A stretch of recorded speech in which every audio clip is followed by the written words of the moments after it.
sono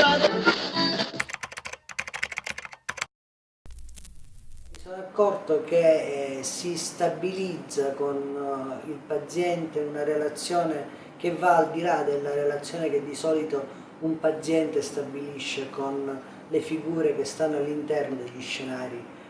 della salute mentale, che sono lo psichiatra, lo psicologo, l'assistente sociale.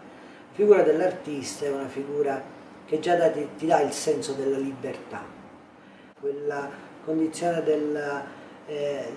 rimodulazione cognitiva legata al doversi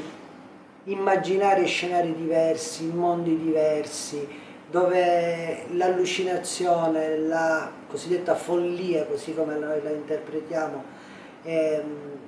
poteva trovare luogo, perché all'interno del mondo artistico è possibile qualunque cosa. Il sogno stesso ci racconta che non c'è relazione tra tempo e spazio, uno gira l'angolo, è a New York, rigira l'angolo e si trova nell'antica Roma, è uomo, è donna, è cavallo, e questo attraverso il mezzo dell'arte è possibile concretizzarlo, per cui molte delle problematiche psichiatriche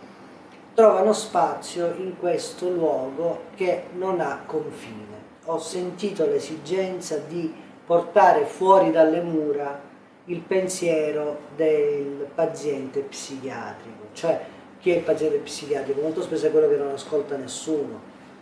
è quello che ha un problema col mondo ma viene tenuto fuori dal mondo, per cui tu quando vieni tenuto fuori dal mondo e non vieni invece messo nelle condizioni di ristabilire una relazione col mondo, non fai altro che perpetrare nel tuo malessere. La mia idea è stata sposata da Davide Catalano, che è il direttore artistico di Corti in Cortile, il quale mi ha dato la possibilità, e lo ringrazio pubblicamente, di creare una sezione all'interno di Corti in Cortile che si svolge al Palazzo Orlatamone dal 14 al 16 di settembre, e il 15 di mattina faremo questa sezione chiamata Cinema e Psichiatria, all'interno della quale non ci sono solo i filmati delle comunità o dei DSM, ma ho inserito Marella Ferrera, che proporrà una bella iniziativa con i suoi tessuti, c'è Antonio Mannino che proporrà una bella iniziativa per Etna Comics dell'anno prossimo dal titolo Manicomico. Poi ci sarà l'assessore Razza, l'assessore regionale alla sanità, che ci sarà il direttore dell'ASP di Catania, il dottore Giammanco, ci saranno i primari dell'ASP e soprattutto ci saranno i ragazzi. Quindi credo che la cosa che più ci debba spingere artisticamente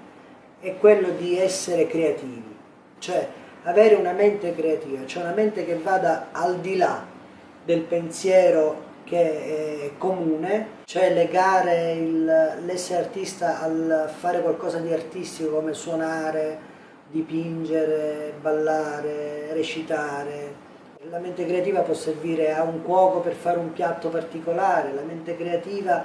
può servire anche a sistemare, a arredare una casa. Quindi io credo che oggi ci sia bisogno più di menti che non seguono semplicemente quell'unica strada che vedono, ma anche tante altre possibili strade che possono, se non esistono, costruire.